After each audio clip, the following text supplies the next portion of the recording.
ያማንና ፌሬ ለብዙ ጊዜያቶች ያህል በእንክብካቤ ያቆዩት ፍቅራቸው ዛሬ እዚህ ደረጃ ላይ ደርሰዋል። በአንድ በኩል ለቤተሰቦቻቸው ሊናገሩ ከጫፍ ደርሰው ነበረ።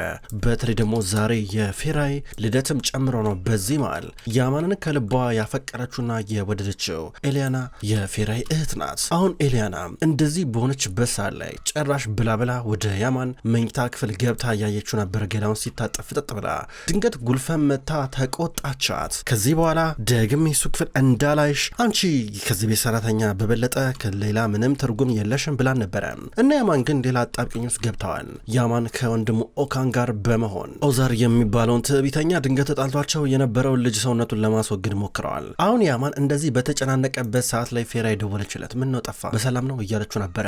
የኔ ፍቅር ፌራይ እንትን እኮ ማለት እያላን ነበረ። ሁለት ጊዜ ደውዬልህ ነበር ጠዋት እንኳን ግን አላነሳኸውም። ምንድነው ችግር አለ እንዴ አለችው። ቢዚ ነበርኩ። የት ሆነሽ ነው አንቺ አላት። እኔ ዩኒቨርሲቲ ነኝ ያለሁት ላይብረሪ እያጠናሁኝ ዛሬ እንገናኛለን ብላኝ ነበረ። ወደ ቤት ከመመለሴ በፊት ሰርፕራይዝ አለኝ ብላኝ ነበረ አለችው። ያው ችግር የለም አንተ እንላለን እንገናኛለን ግን አሁን ቢዚ ነኝ አላት። በእርግጥ እኔም ላይብረሪ ውስጥ ነኝ ያለሁት እያጠናሁ ከሰዓት ግን መገናኘት እንችላለን አለችው። ከሰዓት እርግጠኛ አይደለሁም አላት። ማታ እንገናኝ አላት። ከዛ እሷ ማታ ታውቃለህ እንደማልችል እያለችው ነበረ። እንደዚህ ስትለው በአንድ በኩል እኮ በቃ በሆነ ነገር እናመቻቻለን እንደምንም ብዬ እመጣለሁ አንቺም ትመጫለሽ የሆነ መንገድ አታጭም ችግር የለም እያላ ነው ስልኩን ዘጋው። የዘጋበት መንገድ ከሌላው ቀን የተለየ ነው። ጓደኛዋ አጠገባ ሆና ፌሬ ልጅ ስሚኝ ፊትሽ ተቀየረ ምን ተፈጠረ አለቻት። ምንም ስልኩን ዘጋው። ጆሮዬ ላይ ሲያወራኝም ቀዝቀዝ ብሏል። ዛሬ ምን ሆኖ ነው ከጧት ጀምሮ ቢዚ ነኝ እያለኝ ነው አለቻት። እኔ ልንገርሽ አንድ ነገር ይሄ ሰው ማለት ነው ግንኙነቱን አይፈልገውም እየነገርኩሽ ነው። ይሄ ልጅ አይወድሽም። ይሄ ልጅ ስሚኝ አንድ ጊዜ ይሄ ልጅ አይወድሽም እየነገርኩሽ ነው አለቻት። ነገር ግን ፌራይ እንደዚህ ይመስልሻል ብላ በጥርጣሬ መንፈስ እያየቻት ነበረ። እየከፋት ነው። በሌላ በኩል ጀሚሌ ቤት ውስጥ ናት ያለችው። ከዛ በኋላ በድንገት ሌላኛው ሰራተኛ መጣችና ወይዘሮ ጉልፈም እንዳለችሽ ሻይ አምጪልኝ ብላሻለች አለቻት። አንቺ ሰጅላት ችግር የለም እኔ ስትራን ነበር። አይ እሷ ራሷ ታምጣልኝ ነው ያለችው። ጀሚሌ ታምጣልኝ ያለችው አለቻት። ለምን ስትራን ነበር። እኔ አላውቅም ትላታለች። ጀሚሌ እየፈራች ሻዩን ልትወስድ ነው። ሻዩን ይዛ ወደ ዋናው ሳሎን መጣች። ጉልፈም ያስሚን ብላ ከምጠራት ድመቷ ጋር የተጫወተች ነበረ። ከዛ ጀሚሌ እንደመጣች ሻዩን እያቀረበችላ ነበር። ልትሄድ ነበረ። ልትሄድ ስትል ቆይ አንዴ በነገራችን ላይ ዛሬ ጠዋት ልጅሽን የልጄ መኝታ ክፍል ያስኳት ማለት ወደ ክፍሉ እየገባች ገላውን ሲታጠብ እያየችው አለቻት።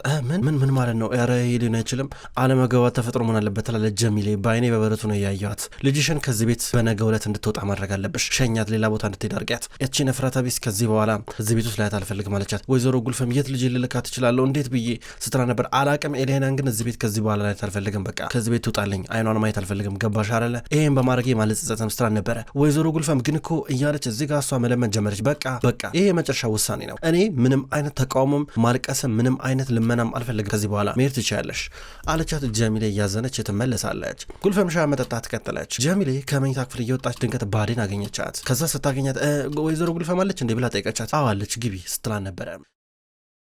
ጀሚሌ እንደዚህ በልጇ ሁኔታ ተደናግጣ የኤሌናን ለሁኔታ ለማየት እየመጣች ነበረ። ኤሌና አልጋ ላይ ነበረች ተኝታ እያለቀሰች። ምንድነው ተነሽ ምን ተፈጠረ አለቻት። ጉልፈም ነገረችሻ እውነቴን ነው የምልሽ ነገር ክህደት ነው ኖርማል አይደለም ክህደት ነው። እኔ ምንም ያረኩን ነገር የለም። በቃ ልብሱን ነበረ እዛ መጣውለት ከሻወር ቤቱ አካባቢ ነበርኩኝ እየወጣው እያለ ድንገት ጉልፈም መጣች አየችኝ። ለምንድነው እዚህ ልጅ ክፍል ምን ሰራልሽ አለችኝ። ነገርኳት አላመነችኝም። እማዬ እኔ ከዚህ ውጭ ምንም የማውቀው ነገር የለም ትላታለች። ልጄ ይገባኛል ስሚኝ ይገባኛል እሺ ማለት ግን ይኸውልሽ ወደ አክስሽ ጋር ልክሻለሁ ለተወሰነ ቀን እዛ ትቆያለሽ አለቻት። ለምን ብዬ ነው እዛ የምቆየው? ለምን ብዬ እማዬ አይሆንም በጭራሽ ማይሆን ነገር ነው እንዴ እኔ ቆይቼ ጠጣች ጠንቋይ ምን ላድርጋት? ቆይ እማዬ እኔ ከዚህ ቤት አልወጣም። እኔ ይሄን ቤት ወደዋለሁ ይሄን አካባቢ ወደዋለሁ። በቃ የተማሪ ደም እያለች ለመነቻት። ጀሚሌ ባንድ በኩል መሄድ አለብሽ እያለቻት ነበረ። እምቢም ብዬ አልሄድም ብላ ባንድ በኩል እሷ እያለቀሰችው ነበረ። እንዳንቺ መሆን አልፈልግም። እኔ ያማንን አፈቅረዋለሁ ከማፈቅረው ሰው ጋር ነው መኖር ፈልገው አለቻት። ጀሚሌ ከዛ እሺ አስብበታለሁ አልክሽም የሆነ መፍትሄ ያፈላልጋለሁ እያለቻት ነበረ። በሌላ በኩል ያማን ወደ መኝታ ክፍሉ እየመጣ ነው። ኦካን ይከታተለዋል። ኦካን ወንድሜ ቆይ አንዴ እያሉ ነበረ። በሆራን መጥቶ የጣለው የገደለው እሱ ነው። ያማን ባንድ በኩል በእናትህ ሀሳቤ ልሰብሰብ ተወኝ በቃ ብሎት እየገባ ድንገት ጉልፈም አየቻቸው። ያማን ኑ እስኪ ልጄ ናስኪ አለችው። ከዛ ያማን እንዲሁም ኦካን በፊት ለፊት በኩል ሲወጡ ፊት ለፊት ባዴ ተቀምጣለች የቦራ እህት። በዚህ ሰዓት ላይ አቴሽ ከባዴ ጋር እንደሚጋባ በቤተሰቦች መካከል ንግግር ተደርጓል። አሁን ነገር ግን ኦካን እንዲሁም የሱ ወንድም ያማን ፊት ለፊት ባዴን የቦራን እህት ሲመለከቱ ተደናገጡ። ኑ ተቀመጡ እንጂ አለቻቸው እናታቸው ጉልፈም። እሺ ብለው ተቀመጡ። የቦራ እህት ባዴ እዚህ ጋራ ወንድሟ ለሰዓታቶች ያህል እንደጠፋና ጭራሽ ስልኩም እንደማያነሳ ነገረቻቸው። ድንገት ጀሚሌ ከዋናው ሳሎን እየወጣች የወደቀውን የቦራን ስልክ አገኘችው። ባዴ እየደወለች ነው ይላል። መሬት ላይ አግኝታው ያዘችውና መልሳ ለቀቀችው። ከዛ መልሳ አነሳቸው። ይሄ ለሷ በትልቁ የምትጠቀምበት አጋጣሚ እንደሆነ አይነት ስሜት ተሰማት። ከዛም በኋላ ስልኩን ዘጋችው። ከዛ ዝጋ ጉልፈም ምን አለሽ ትላታለች። ኧረ አያነሳም ጭራሽ ተዘጋ። ምን ሆኖ ነው ቆይ በማለት እየተናገረች ነበር ባዴ። ጉልፈም ደግሞ እናንተ ግን ትላንትና ቦራን አላገኛችሁትም እንዴ? ምንድነው አልተገናኛችሁም? ፓርቲ ምናምን ነገር አላገኛችሁትም ብላ ጠየቀቻቸው። ምናልባት ትላንትና ካዩት እንዲናገሩ በግልጽ ጠይቃቸው። እዚጋ ኦካን አይ አላየነውም ሲል ነበረ። በአንድ በኩል ያማን ደግሞ እኔ የሆነ ሰው ማግኘት አለብኝ ሊድ በቃ እያል ነበር። ሁለቱም ከተቀመጡበት ተነሱ። ብድግ ሲሉ እንዴ ቦራ ሜሴጅ ላከልኝ ብላ ባዴ ተናገረች። ሁለቱም ተወናበዱ፣ ተናገጡ። ኧረ እና ምን አለሽ ትላታለች ጉልፈም። ከጓደኞቼ ጋር ልዝናና ወጥቻለሁ ከከተማ ስለኔ አታስቢ እንደዛ ነው ያለ ስለኔ አታስቡ ነው ያለው። ይህ ሊድ ይችላል ግን በማለት ነበረ እየጠየቀች የነበረው ባዴ። ከዛ መልሳ ቴክስት ጻፈች። ጀሚል ናት እዚህ ጋር ስልኩን ከፍታ በቦራ ስልክ ቴክስት እየጻፈች ያለችው። የት ነው የሄድከው ብላ ጥያቄ ስጠይቀው ይህን ሜሴጅ አንበባ የት እስኪ ባለፈው ወይዘሮ ጉልፈም የት ሀገር ሄዳ ነበር የተዝናናችው? ስፔን ስፔን ብላ ጻፈች። ከዛ በኋላ ስልኩን ሶሎ ብላ ዘጋቸው። ከዛ እዚህ ጋር ባዴ መልእክቱን አንበበችና ስፔን ነው የሄድኩት ብሏል። ስፔን ምን ሊያረግ ሄደ? ወይ ጉድ! ዋናው ነገር እሱ ሰላም መሆን ነው። ግን መልሶ ስልኩን ዘጋው። አይሰራም ስትል ነበረ። በጣም አሪፍ ቦታ ነው ስፔን፣ እውነቱን ልንገርሽ በጣም ደስ የሚል ቦታ፣ ባለፈው ዓመት እኔ ተዝናንቼበታለሁ፣ መወደው ሀገር ነው በእውነቱ እያለች ነበረ። እዚህ ጋር ግን ያማን እንዲሁም ኦካን ተደናገጡ። ቶሎ ብለው እየወጡ ነበረ። ምንድነው እየሆነ ያለው ነገር? ላብድ ነው እንዴት ነው እሱ ከሞት ተነሳ እንዴት ብሎ ነው በሱስኩ ማኑ እያወራን ያለው እያለ ኦካን እየተከተለው ነበር ያማን ደግሞ ምንድነው እንጃ አላቅም ይላል። ድንገት ጀሚሌ በደረጃው እየወረደች ስትላቸው ነበረ። ስልኩን ከኪስ ወጣችና ይሄንን ፊት ለፊት በርጋ ሲወርቅ አግኝቸው ነው ይመስለኛል ለእናንተ ስለዚህ ጉዳይ ይመለከታቸዋል በማለት ጠየቀቻቸው። ከዛ ሊቀበለው ሲሞክሩ ተረጋጉ እኔ መጀመሪያውኑ እናንተን ለማጋለጥ በፈልግ ኖሮ ትናንትና ማታ አጋልጣችሁ ነበረ። የሆነውን ነገር በሙሉ ሰምቻለሁ፣ ሁሉን ነገር አይቻለሁ። ቦራ በኬጅሪ እናንተ ጋር መጥቶ ነበረ። ከዛ በርግጥ አንተ ወንድምን እየጠበክ ነበር። ግን ምን ማለት ነው ባህር ውስጥ እሱ መጣል ማለት ምን ማለት ነው? እንዴት እንደዚህ አይነት ጭካኔ ትላለች። ያማን ስልኩን አምጪ እያለ ነበረ። ያሳፍራል። እንደዚህ ነው የምታመሰግኑኝ? ሚስጥራችሁን ስለደበኩላችሁ እንደዚህ ነው የምታመሰግኑኝ? እንደ ይህን ስልክ እኔ እኮ አሁን ነው ለፖሊስ ብሰጥ እኮ ታውቃላችሁ ምን ነገር ውስጥ እንደምገቡ እናንተ ሁለታችሁ እንደገደላችሁ ተደርጎ ነው የሚቆጠረው። ለምንድን ነው ግን ሬሳውን ባህር ውስጥ የወረወርከው አንተ? ምን ማለት ነው? እንዴት እንደዚህ ይጨከናል እንዴ? አንተ ግን ኦካን እንደዚህ አይነት ሰው ነበርክ እንዴ ስትለው ከኛ ጋር መጃጃለሽን አቆሚ፣ ከኛ ጋር ትጃጃይ፣ አንቺ ዝም ለማለት ምንድን ነው የምትፈልጊው እያለ ነበር ኦካን። ወዲያው ጀሚሌ ጣቷን ሰነዘረች። አንተ ኤሊያናን ፕሮፖዝ ታረጋታለህ፣ ቶሎ ብለህ እንድታገባት ፈልጋለሁ፣ ዛሬውኑ ያን ወርቃማ ቀለበት ጣቷ ውስጥ እንድታጠልቀው ፈልጋለሁ፣ ስፈልግ ዳይመንድ ታረግላታለህ፣ ባልና ሚስት ሆናላችሁ አለችው። ኧረ እባክሽ ያምሻል እንዴ? እንዴት ነው እንደዚህ የሚሆነው እያለ ነበር። አዎ የምሬን ነው ይሄን ነገር አለበዚያ ሁሉም ሰው ያውቀዋል አለችው። እያስፈራራሽኝ ነው እንዴ? ማንን ነው የምታስፈራራው አንቺ? ማን ስለሆንሽ ነው እያለ እዚህ ጋር ያማን ተበሳጨና እየጠየቀ ነበረ። በአንድ በኩል እሷ እኔ ማንንም አልፈራም፣ እሺ እንደፈለግ ተቆጣ፣ አንድ ምርጫ ሰጣለሁ፣ ኤሊያናን ፕሮፖዝ ታረጋታለህ አታረጋት ወስናውን ብላው ሄደች። ከዛው ካዲች ሴት ምንድነው የምታረገው? ኧረ እየሄደች ነው እያለው ካን ሊሮጥ ነበረ። ያማን ደግሞ ትደውልናለች፣ ተረጋጋ እያለው ነበረ። ሁለቱም ተወናበዱ። ጀሚሌ እጇ ላይ የሚገርም ቁልፍ አለ። ይሄ ቁልፍ ለአመታቶች ያለ የጠየቀችው ጥያቄ መልስ የምታገኝበትና የልጇ ኤሊያና ህይወት የምታስተካክልበት ነው። ከፍ ዝቅ ያለውን አሁን በውጭ በኩል ወጣ እየተራመደች ነበረ። ጀሚሌ ምን አይነት የሰቃዩት ነው የኖርሽው እንዴ? ይሄ እኮ እንደዚህ አይነት እድል ስታገኝ ለመጀመሪያ ጊዜ ነው፣ ለአንቺም ለልጅሽም ይህን እድል ማባከን የለብሽም ብላ በውጭ በኩል እየተራመደች ነበረ። ወይ ተዋኛለሽ ወይ ተሰጥሚያለሽ፣ ሪስኩን መውሰድ አለብሽ፣ አዎ በደንብ ነው መጫወት ያለብሽ ብላ በቀጥታ ለያማንና ለኦካን መልእክት እየላከችላቸው ነበረ። ኦካን በአንድ በኩል ያማንን ይህን ነገር እንዲቀበለው ሊያሳምነው ነው። ከዛ ኦካን ሜሴጅ ደረሰው። የድምፅ ነው። ቅድም ሲያወሩ የነበሩትን ነገር በሙሉ ድምፁን ላከችላቸው። በዛ የድምፅ ማስረጃ ብቻ እንኳን ኦካን የሆነ ነገር እንዳረገ ማስረጃ ነው። ሌላ ወጥመድ ውስጥ ገቡ። ወይኔ ሴት እየተጫወተችብን ነው ይባባላሉ። ጀሚሌ መልእክት ላከችላቸው። እንግዲህ እኔ የእናንተ የድምፅ ማስረጃ ሁሉ አለኝ፣ ስለዚህ አሁኑኑ መደራደር ይጠበቅብናል። ቀጥታ ወደ ቮራል ቤኬጅሪ ቤት ሄጄ ለአባቱ የንቅጂ መስጠት እችላለሁ፣ ከዛ ሁሉም ነገር ያበቃል ስትል ነበረ። ኧረ ወንድሜ በእናት ሳትርቅ እንሂድ እዚሁ አካባቢ ናት እያለው ነበረ። ጀሚሌ እየሄደች ነበር መንገድ። ከዛ መኪና ውስጥ ገቡ። እየተከተሏን ነው። ደረሱባት። ስታያቸው ሳቀች። ሁለቱም ተጣድፈው ከመኪናው ወረዱ። ጀሚሌ ቆይ አንዴ እያሉ ደሷ እየቀረቡ ነበረ። ተከተሉኝ አለቻቸው። እየተከተሏት ነው። እሷ ስልኩን ደብቃ ቶሎ ትራመዳለች። ጀሚሌ ቆይ አንዴ እያለ ኦካን ይከተላታል። አንዴ ተረጋግተን እናውራ አይሻልም? እድሜ ልክሽን የሚያኖርሽን ገንዘብ እንሰጥሻለን፣ 10 ሚሊዮን 20 ሚሊዮን 30 ሚሊዮን እየፈለግሽን እንደፈለግሽ እያላን ነበረ። እኔ ከእናንተ ጋር እንደዚህ ንግድ ውስጥ አልገባም፣ እንዳታስፈራረኝ ከዚህ በኋላ እሺ። እኔ ላይ አንድ ነገር ቢፈጠር እንዳለ ይሄ ማስረጃ በሙሉ የቮራ አባት ቮራል ቢኬጅ ጋር ይደርሳል። ስለዚህ በጭራሽ ከኔ ጋር ተሳፈጡ አለቻቸው። አሁኑ ነው ሄደ ኤሊያናን ፕሮፖዝ ታረጋታለህ እያለች መደራደር ጀመረች። እሷ አለበዚያ ቤተሰባችሁ በሙሉ ጣጣ ውስጥ ይገባል ስትላቸው ነበረ። አማራጭ የለኝም ለኔም ልጅም ብላ ጀሚሌ እዚህ ጋር ተደራደረቻቸው። ያማን ገደል ትገቢያለሽ እያላን ነው። በአንድ በኩል ኦካን ደግሞ ይሄ ነገር ተላልፎ ለፖሊስ እንዳይሰጥ ስለሚፈልግ ችግር የለም ኃላፊነቱን እኔ ወስዳለሁ፣ ወንድሜን ያማን እናሳምነዋለሁ፣ አሁን ሄዶ ኤሊያናን ፕሮፖዝ እንዲያረጋት የሚል ሀሳብ አቀረበ። ከዛ በ10 ደቂቃ ውስጥ ተመልሳችሁኑ ብላቸው ሄደች። ከዛ እዚህ ጋር ኦካን ያማንን ሊያሳምነው ሞከረ። አንተ የጨዋታ ይመስላል እንዲ ይለዋል። ምን ችግር አለው ታገባታለህ፣ ባልና ሚስት ሆናላችሁ፣ ከዛም ተፈታታለህ አለው። እንዲህ ብዬ ነው የፌሬን አይኔ የማየው ያማል እንዲህ እኮ ጌም አይደለም፣ አንተ ምን ሆናል፣ ይሄ ጨዋታ እኮ አይደለም አለው። አስበት ነገር ግን ካለብን ነገር አንጻር ነው፣ አረ ተረዳኝ አንድ ጊዜ ብሎ ለመነው። በሌላ በኩል ፌሬ በቤት ደርሳ እየወጣች ነው። አሁንም ቢሆን ኤሊያና ተኝታለች። አመመሽ እንዴ ብላ ፌሬ ጠየቀቻት። ተይኝ በቃ እስኪ አንቺ ጭቅጭቅኝ ደግሞ ብላት ጥላት ሄዳለች። በ10 ደቂቃዎች ኑ ብላቸው ነበረ። ያማን ሄደ። ከሄደ በኋላ እና ሀሳብን ቀየርክ ማለት ነው፣ ለማንኛውም ይኸውልህ ሄደ ቀለበቱን ታረግላታለህ፣ ካንተ ፈልገው ይሄን ነው አለችው። እሱ ደግሞ ልጄን ያከብራታል ብለሽ እንዳጠብቂ፣ ይሄ ነገር ተገድጄን ያረኩት አላት። አያገባኝም እሱ ዛሬ እራት አብራችሁ ትበላላችሁ፣ ፕሮፖዝ ታደርጋታለህ፣ መታለን የመልካሙን ዜና ትነግረኛለች ማለት ነው አለችው። ያማን ሊያረግ ተገደዋል። ኤሊያና ተናዳ ቤት ውስጥ ናት ቁጭ ብላ እያሰበች ድንገት ተደወለላት ከማታውቀው ስልክ።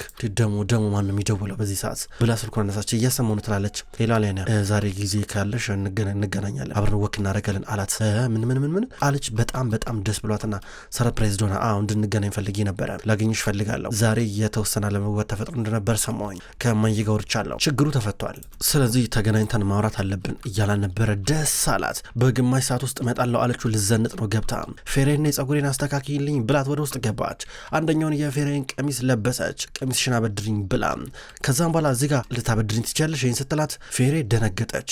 መጀመሪያ ልሰጣት አልፈለገችም ነበረ፣ ግን እኮ እሱ አይሆንሽም አለቻት። ምን ችግር አለው ባረቀው ስትላት ፌሬ ምንም አማራጭ አልነበራትም። እሺ አለቻት።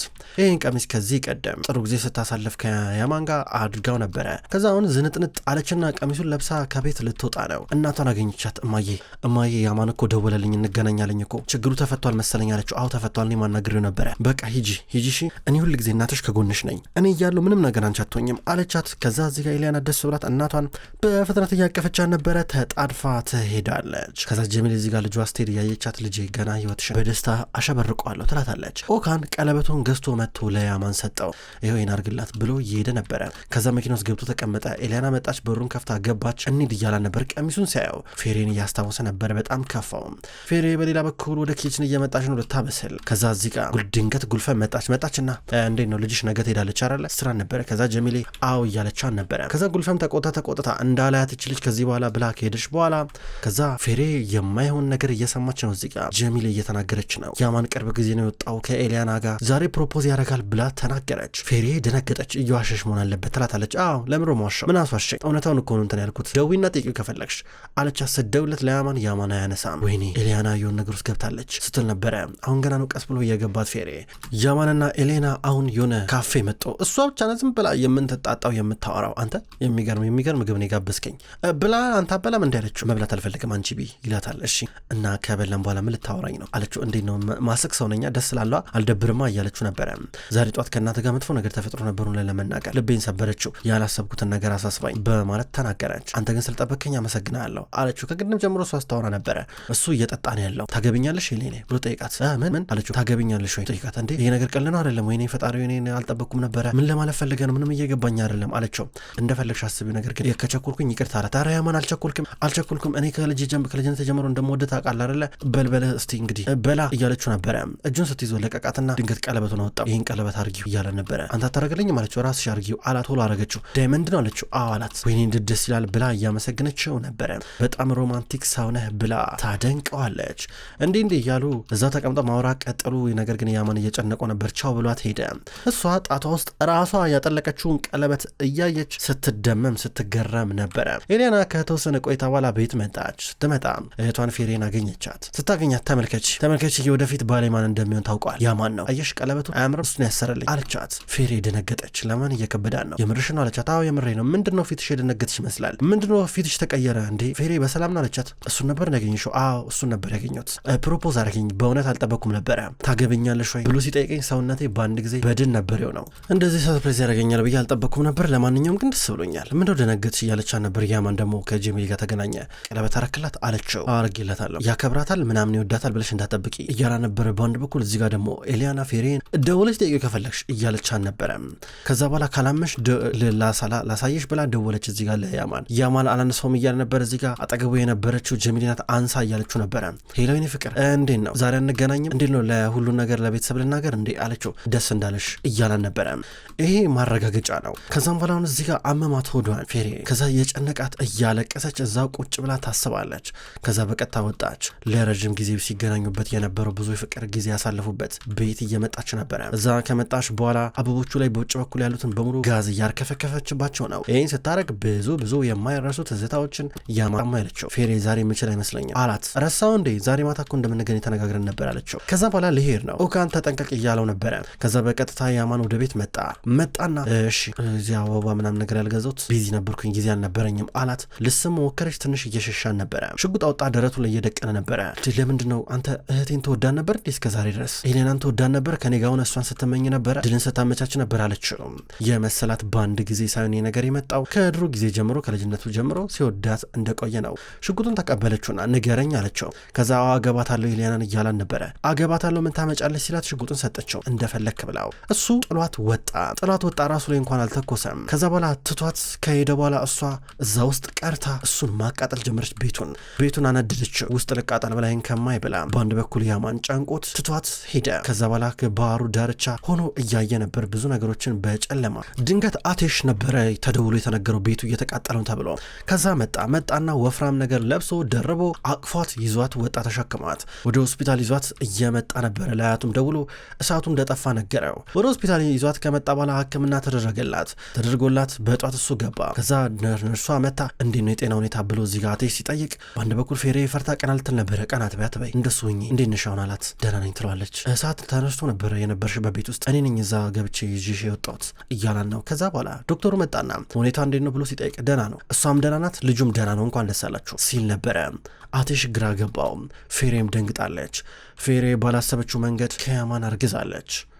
ክቡራን ተመልካቾች እንኳን ወደ ቅጠል ቲቪ ዩቲዩብ ቻናል በሰላም መጣችሁ። ወደ ተመልካቾች በዛሬው ዕለት በቅጠል ቲቪ ዩቲዩብ ቻናል የክብር ጌጥ የሚሰኘውን ድራማ ተመልክተናል። ወደ ተመልካቾች ከዚህ በኋላ ይህን ድራማ ወደ እናንተ ከዘውድ እንዲሁም ከያማን ልብ ድራማ በመቀጠል እያፈራረኩኝ ወደ እናንተ ማድረስን ይቀጥላለሁ። ይህ ድራማ ወደ እናንተ ሲደርስ የምትወዱት ድራማውን የምታደንቁ ላይክና ሼር ኮሜንት እያደረጋችሁ ድራማውን ዘውተር እንድትከታተሉ በትህትና ጠይቃለሁ። ሁሌም በኮሜንታችሁ በላይካችሁ የምታበረታቱኝን ውድ ተመልካቾቼ እና አድማጮች ከልብ አመሰግናለሁ። በቀጣይ በሌሎች የያማን ልብ የዘውድ እንዲሁም የክብር ጌጥ ድራማ በአዲስ ክፍል እስከምንገናኝ ድረስ በያላችሁበት መልካም ቆይታ እንዲሆን ተመኘው።